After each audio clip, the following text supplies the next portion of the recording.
Well, good evening once again. Kathy Osborne is going to have to make sure that she gets that in her car by herself tonight. As you heard earlier, we have the distinction of having the largest head table in the world, yet again, for our 98th annual dinner. But it is because of the support of the people that you see at this head table and all of you tonight that we are able to serve 92,000 people throughout this region.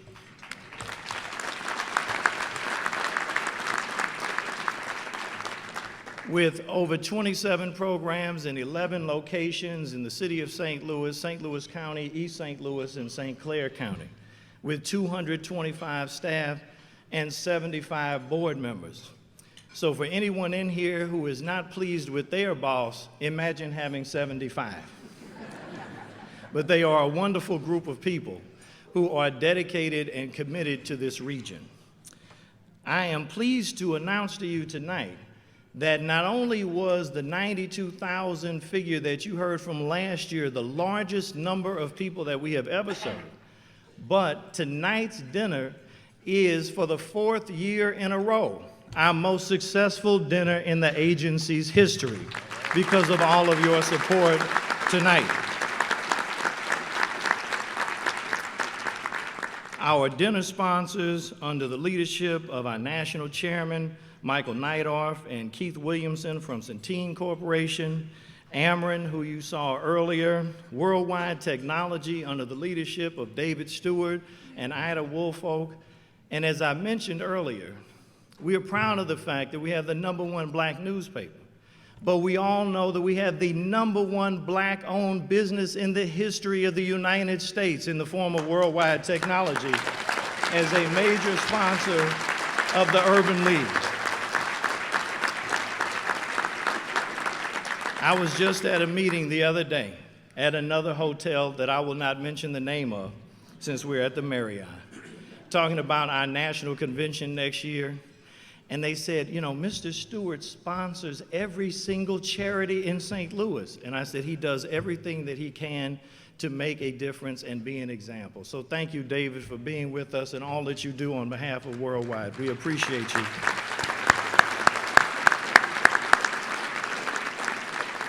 We are also grateful for the support that we have received since 1922, when I was just a mere child,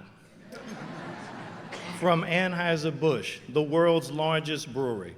And we're very grateful to Bill Bradley and Julio Suarez for being with us. Thank you for sponsoring this evening's VIP reception and the continued support of the brewery for all of our different programs. Thank you.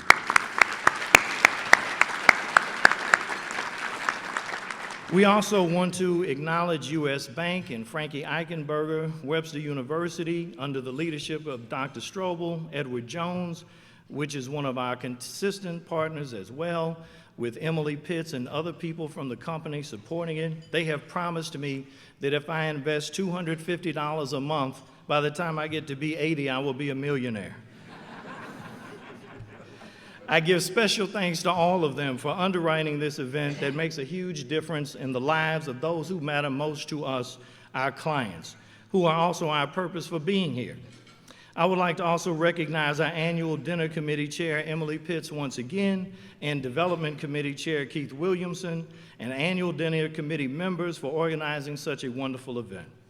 I would also like to thank the person who has dedicated herself to ensuring my success over the past 44 years, along with the rest of my family and friends at tables 9 and 25, my mother, Rita McMillan, and all of my family. If you all would please stand. Thank you all for being here and supporting me in everything that I do.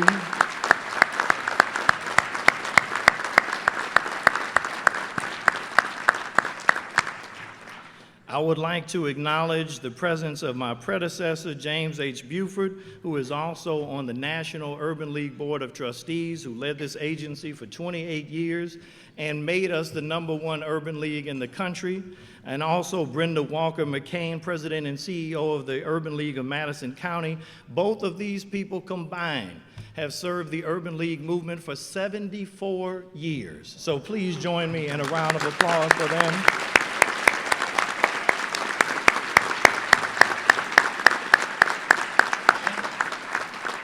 As many of you have heard before, the Urban League was founded in 1918 as a result of the race riots in East St. Louis. At that time, the Urban League movement was a new movement that had started in New York only 8 years prior, and it was to help African Americans through the Great Migration out of the South. The Urban League was then and remains America's only social service and civil rights organization, helping to empower African Americans and others in securing economic self-reliance, social equality, and civil rights, with almost 100 affiliates nationwide. But as you heard before, and as I just mentioned, we are very proud of the fact that this is the #1 urban league in the United States because of you and your support and our dedicated staff. 18 months ago in the city of Ferguson, the League once again faced a challenge to remain true to our mission and our founding purpose, just like we did in 1918. A crisis was at hand and the city lay in turmoil following rioting, and it was up to all of us to help fix it. At the Urban League, the board, staff, and I have worked hard to create progress in the face of challenge and create opportunity in the face of chaos throughout Ferguson and the region. As all eyes turned to Ferguson, the Urban League immediately began the task of working to make a difference. Change was needed, and we responded, from distributing food, toiletries, and school supplies with the help of the United Way, Salvation Army, and American Red Cross, to hosting our largest job and resource fair in history at the St. Louis Community College in Florissant Valley, to helping area businesses affected by looting to get back on their feet in partnership with the Regional Business Council through the Reinvest North County Fund. The Urban League saw the Ferguson crisis as a call to action to help a community in dire need of our services.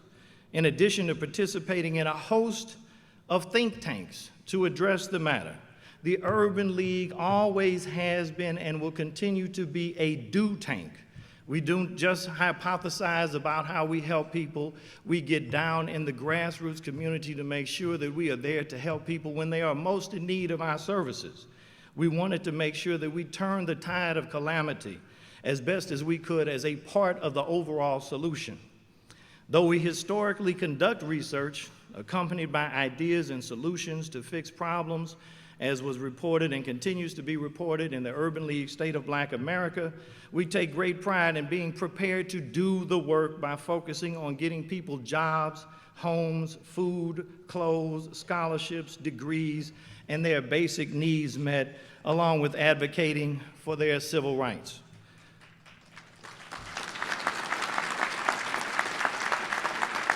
Dr. King once said in a famous quote that we have all heard many times, "The ultimate measure of a man is not where he stands in moments of comfort and convenience, but where he stands at times of challenge and controversy."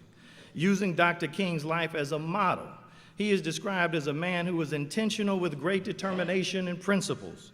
During the Ferguson crisis, our response was consistent. We listened to the people to determine a direction to take, and we did what the Urban League does best. We worked to serve and address the needs of the community with the resources that were available. And what we didn't have, we worked to obtain, and you in this room saw that need for change and responded, and for that I thank you, as does our board of directors, our national office, and our staff. The creation of the Save Our Sons program was literally founded on the streets of Ferguson after talking to the youth in this region. Many of these young men were frustrated with being unemployed and unemployable and the many challenges they faced in the criminal justice system. And it was for this reason that our Save Our Sons program was born, to assist young black men, a segment of the population that has the largest unemployment rate of any group in America, to find jobs. Thanks to the support of Monsanto, AT&T, Emerson, Anheuser-Busch, Ameren, Wells Fargo, Centene, the Regional Business Council, Civic Progress, Regions Bank, our board chair Richard Miles and Pat Whitaker, Macy's, Granger, St. Louis County, the board of the NAACP, and Stephen Sullivan, I am happy to report to you tonight that in just 1 year, almost 200 young African American men have been placed into jobs.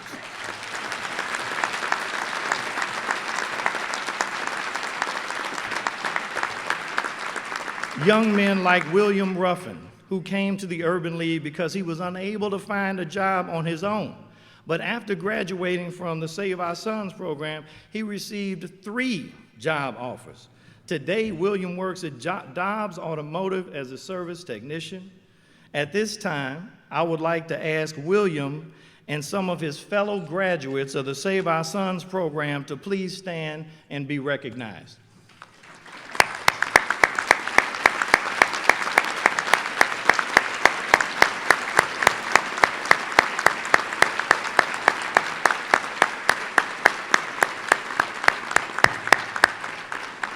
I encourage you to meet them. These are some sharp young men who are working hard and wanting to make a difference and give back. Tonight, I am also proud to report that the Urban League has received a $3.4 million grant from the U.S. Department of Health and Human Services to provide early childhood education to an additional 250 children in our early Head Start and Head Start programs for the next 5 years.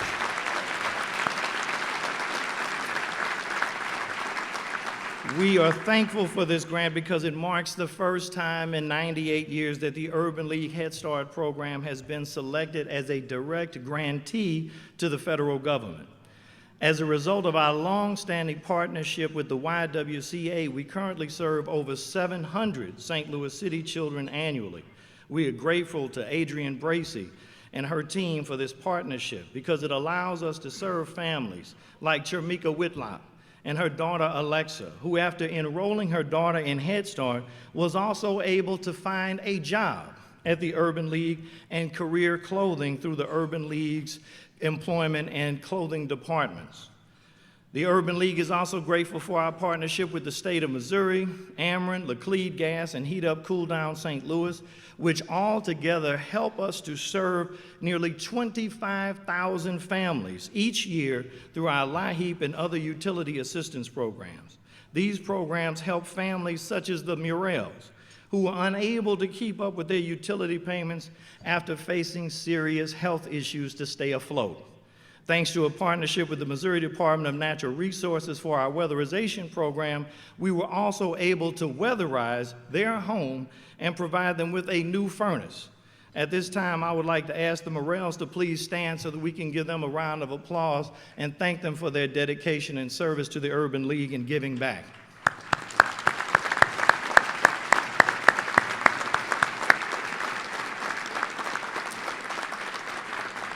Last year, we weatherized over 170 homes in the city of St. Louis.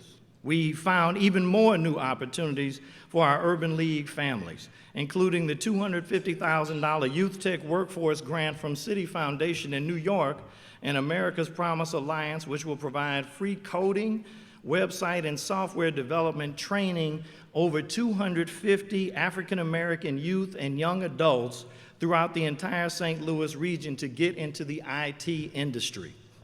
Last year, the Urban League greatly expanded our summer youth jobs program and helped more than 1,000 youth find jobs throughout St. Louis City and County thanks to a partnership with America's Job Center of St. Louis County under the leadership of Andrea Jackson Jennings and Slate in the city of St. Louis under the leadership of Michael Holmes.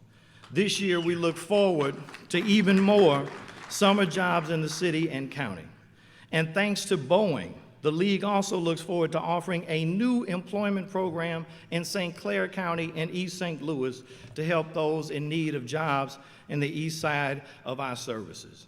In the community empowerment section, the Urban League began offering affordable home repair, lead remediation, homeless and foreclosure prevention programs to maintain and increase home ownership among residents like Glennis Collard, who was having problems keeping up with her mortgage payments during a period of unemployment. Thanks to the Urban League staff, she was able to keep her home and lower her mortgage payment based on our housing staff.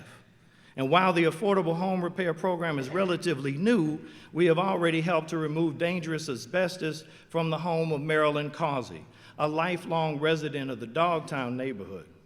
Our staff also helped to remove mold from the home of Onetha Holt. This program is made possible thanks to a partnership with the City of St. Louis under the leadership of the Honorable April Ford Griffin. As you know, and as I have stated, and as you have witnessed in your support of this agency, excellent board leadership at the Urban League is an expectation and not a choice. The support of our leadership is essential in making any progress. The Urban League is an organization that is made up of many moving parts, as you can tell just from the comments I have made tonight. But it would not be possible without that board leadership.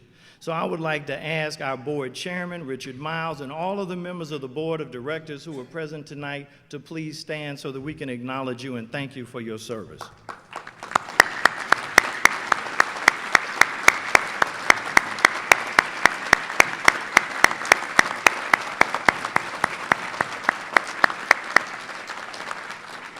And of course, we cannot do this without our dedicated staff. I would ask them to stand, but they're out in the hallways working. So when you see them tonight, as you leave, you can say thank you for your dedication, your commitment.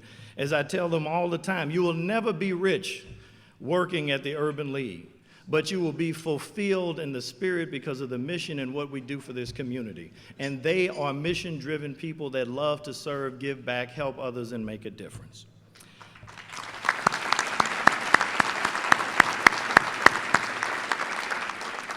I would also like to ask the members of the Whitney M. Young Society, the Urban League Young Professionals, our Urban League Guild, the Federation of Block Units, the New Lights, our general members, and our volunteers that are in the room to please stand, because we are very grateful for all of our auxiliaries and all of the work and dedication of these groups.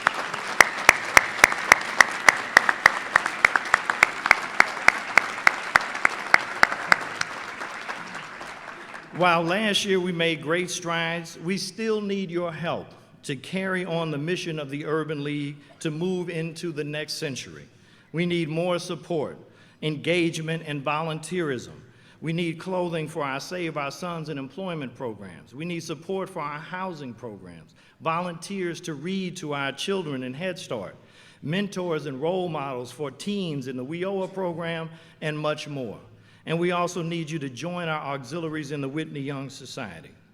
As you heard earlier, we are excited about the fact that St. Louis will once again be on the national stage for the Urban League movement when we host the National Convention in 2017. Then we will be able to show the nation that our faults and our problems and our issues were exposed through the city of Ferguson. But by the time the convention comes here, it is our collective responsibility to make sure that we show America what a city can go through and come out better than it was when it started. That is our goal. That is what we must do. And in 2018, we will celebrate our centennial. And at that time, we, of course, want to make sure that the agency is sustained and prepared to grow into our next century. We are also proud of the responsiveness and the support of all of our sponsors and partners, but more change is needed. As all of you know, last summer we broke ground on the Community Empowerment Center of Ferguson, a building that will transform the former site of the Quick Trip that was burned down and literally be a phoenix rising out of the ashes to show this community how we can move forward and how North County is getting better. We are extremely proud of our corporate sponsors that made our initial announcement possible: Quick Trip Corporation, Centene, Enterprise Holdings, Ameren, the Regional Business Council, Edward Jones, Emerson, Civic Progress, Starbucks, Altria, the Faring Family Foundation, Lorraine Tanner, and the Greater St. Louis Community Foundation. In addition, we are grateful to Provident Counseling, Better Family Life, the University of Missouri Extension, and the Lutheran Church for coming to us and saying, we want to be in your facility. We want to make a difference, and we want to help the people of Ferguson. And we know that individually, none of us can fix all of these problems, but collectively, we can and will make a difference. So that is why tonight, I am proud to announce 3 additional supporters that have decided that they too wish to be a part of this facility. When we were just about to begin construction, I had the pleasure of meeting with 3 people who immediately said, we want to be in the building, we want to support the building, and we want to help you make that facility the biggest and best that it can possibly be. So I want to ask Lieutenant Colonel Richardson of the Salvation Army to please join me at the podium. Colonel Richardson is a very low-key and humble man, but you are literally looking at Black history walking. He is only the 2nd African American in the history of the United States and the Salvation Army to ever hold a position and a rank as high as his. And when I met with Colonel Richardson, he said, we want to be in the building. So tonight, we are proud to make the announcement that the Salvation Army will be in the building not as a tenant, but as an equity partner with an infusion of over $1 million into the building.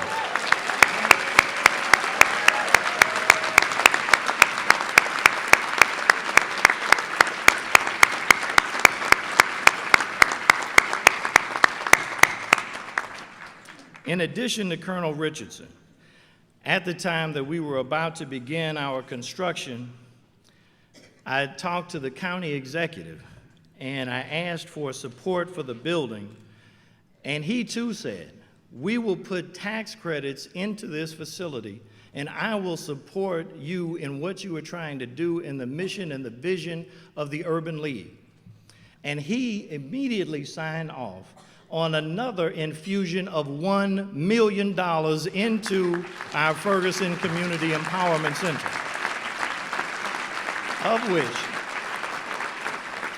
of which we are finalizing the agreements and about to go before the board for final approval to then be able to begin our construction. And our last partner that upon immediately hearing about the progress of the building and what our vision was TIAA Direct. And they said, we will be happy to be there and support you in any and every way that we can. And they immediately got together with their committees in New York and St. Louis and other cities and approved a $300,000 contribution to the building. So I'd like to ask Ellen Steinfeld to please join me at the podium, who flew in from New York on behalf of the company to be with us today and to be at our press conference at our North County Operations Center. And this is what the Urban League has been, is now, and always will be. The convergence of the government, the corporate community, business, and philanthropic efforts to assist in the advancement of the African American community and the region. And they have tonight announced to you, in terms of what we have just said, that that building will be as big as it can possibly be to serve people for decades to come, making a difference and making an impact. We thank you all for being here tonight. We look forward to working with you in the future. God bless each and every one of you.